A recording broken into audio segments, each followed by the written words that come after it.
Assalamualaikum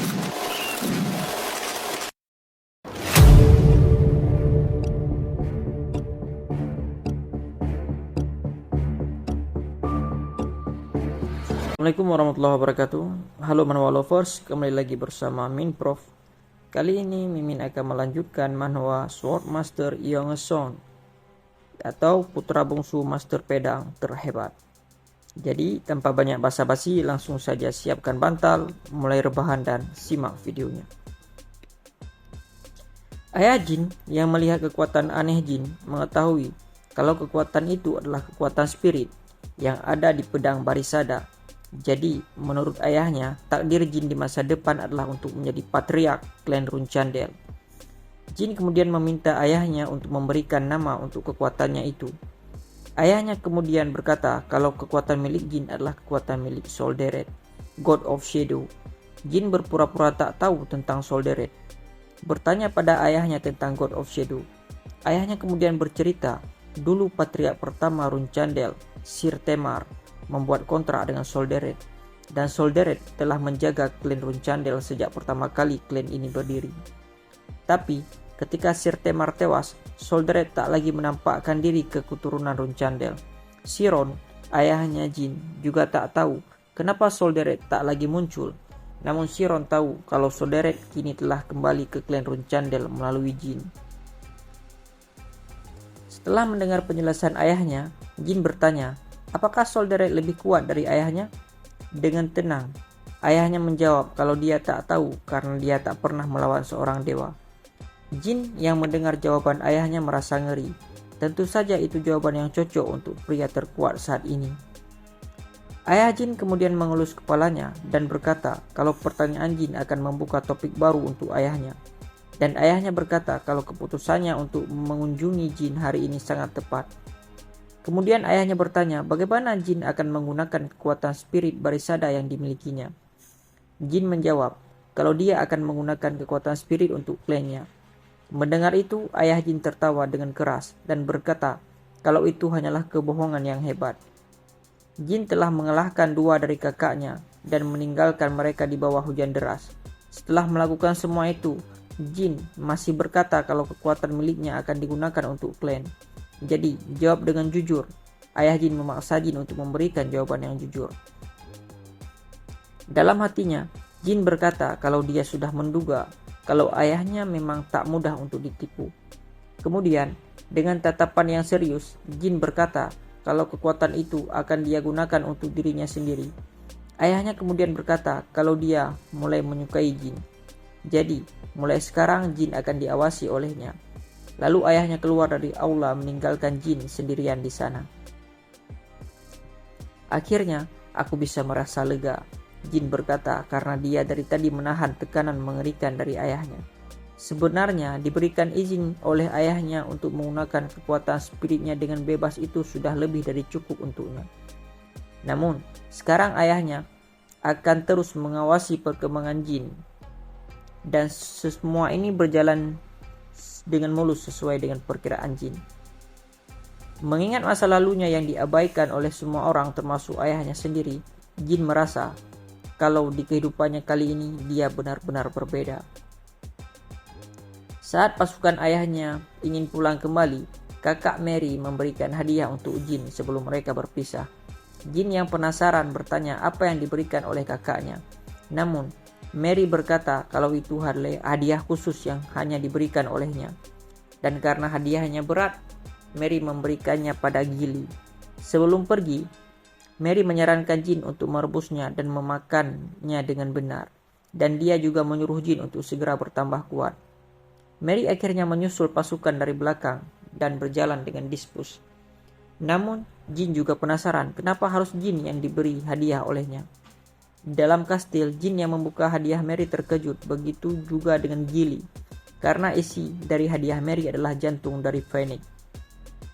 Jin berpikir kalau Mary juga gila karena memberikan jantung Phoenix kepada anak umur 7 tahun. Mary Runchandel, pewaris ke-7 dan seorang kesatria bintang 6 yang punya julukan Stormwind Mary. Namun, ada satu julukan lagi yang dimiliki oleh Mary, The Southern Region Madwoman, wanita gila dari selatan. Akhirnya Jin tahu kenapa Mary memberikannya jantung poenik. Karena dia seseorang yang gila bertarung, jadi Mary ingin Jin untuk bertambah kuat agar bisa melawannya. Manfaat memakan jantung poenik ketika masih muda dapat mempercepat perkembangan seseorang dan membuat mereka mendapat fire resistant. Dan yang Jin tahu butuh penyihir bintang 6 untuk memanggil poenik dengan aman. Dan mungkin di kehidupan kali ini Jin bisa memanggil poenik sungguhan dengan kemampuannya sendiri. Gili yang telah memasak jantung poenik membawa ke meja makan dan menaruhnya di depan Jin. Dia berkata kalau ini hadiah yang diberikan oleh Mary, jadi Jin harus segera memakannya sebelum dingin. Jin berterima kasih kepada Gili.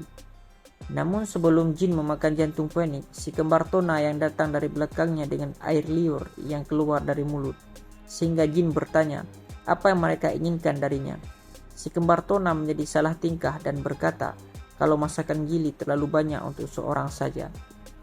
Jin yang tahu kalau mereka ingin memakan jantung poenik bertanya apa mereka sangat ingin memakannya. Si kembar Tona kemudian menganggukkan kepala mereka dengan keras. Jin berkata jika mereka ingin memakannya, maka mereka berdua harus melakukan sesuatu untuk Jin. Kemudian, terlihat si kembar Tona berada di terowongan sambil menggali tanah yang ada di sana. Mereka berdua sibuk bekerja dan berbicara satu sama lain. Haitona sedikit takut jika mereka diketahui menggali tanah di sini. Namun Daytona berkata kalau dia tak peduli karena mereka tinggal menyalahkan Jin jika ada yang menangkap mereka. Dan mereka berdua merasa kalau Jin sedikit menakutkan. Di bawah tanah, tempat si kembar Tona menggali, terlihat seorang pria yang berada di dalam tabung. Seluruh tubuhnya diselimuti oleh bayangan pekat. Dan dia adalah seseorang yang sangat berpengaruh ke depannya untuk Jin. Setelah selesai menggali di terowongan, si kembar Tona kembali ke kastil. Dengan seluruh tubuh mereka kotor terkena tanah. Bahkan para pelayan heran kenapa mereka berdua sangat kotor. Di ruang makan, Jin yang berkata kalau dia tak menduga kalau mereka berdua akan kembali secepat itu menyambut mereka. Namun, mereka berdua tak peduli dan bertanya, "Di mana supnya?" Dia tanya, "Di mana sup untuk mereka?" Jin menjawab kalau supnya ada di atas meja makan.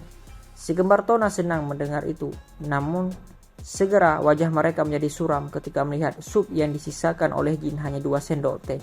Ya, itu tentu saja sangat sedikit untuk diminum oleh mereka berdua. Jin hanya berkata kalau dia berjanji akan menyisakan supnya, tapi dia tak bilang berapa banyak yang akan disisakannya. Jadi Jin menepati janjinya dan menyuruh kakaknya untuk menikmati supnya. Dengan kesal, si kembar Tona berterima kasih pada Jin. Jin kemudian pergi memeriksa tempat kakaknya menggali. Dan Jin yang berpikir kalau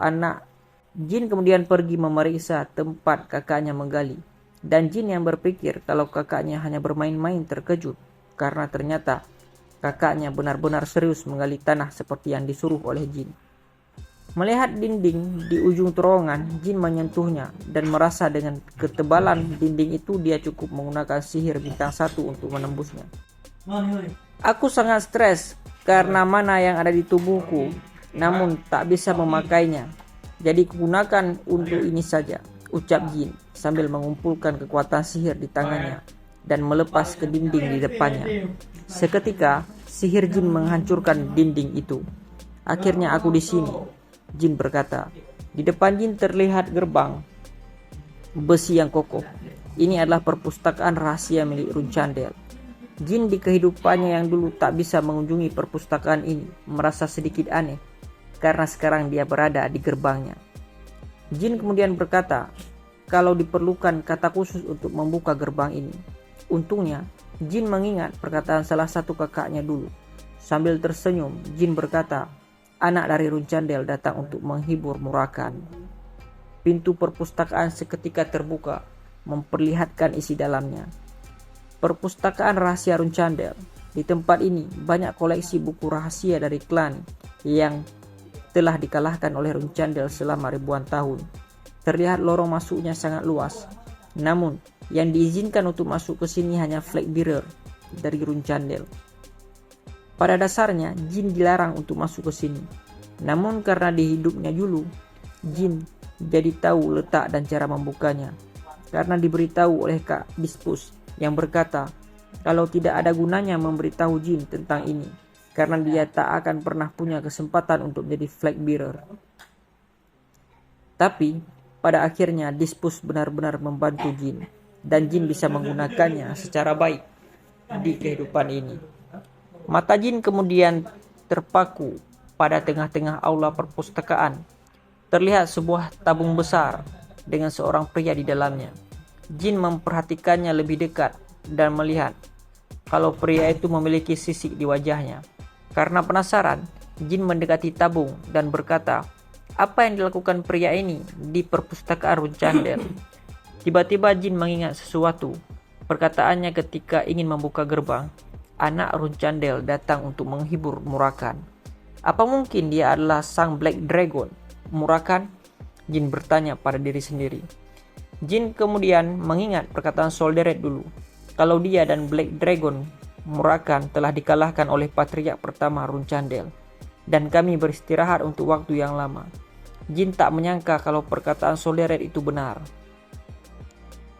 Setelah memperhatikan Murakan cukup lama, akhirnya Jin pergi dari sana.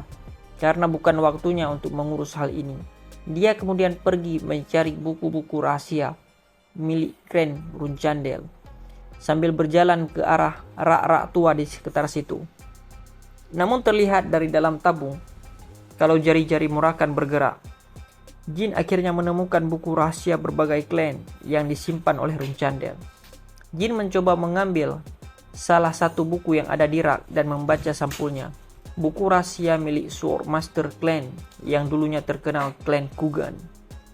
Namun isinya cukup susah untuk dipahami karena berisi tentang teori level bintang 3. Jin ingin membawa buku itu bersamanya, tapi dia takut akan tertangkap.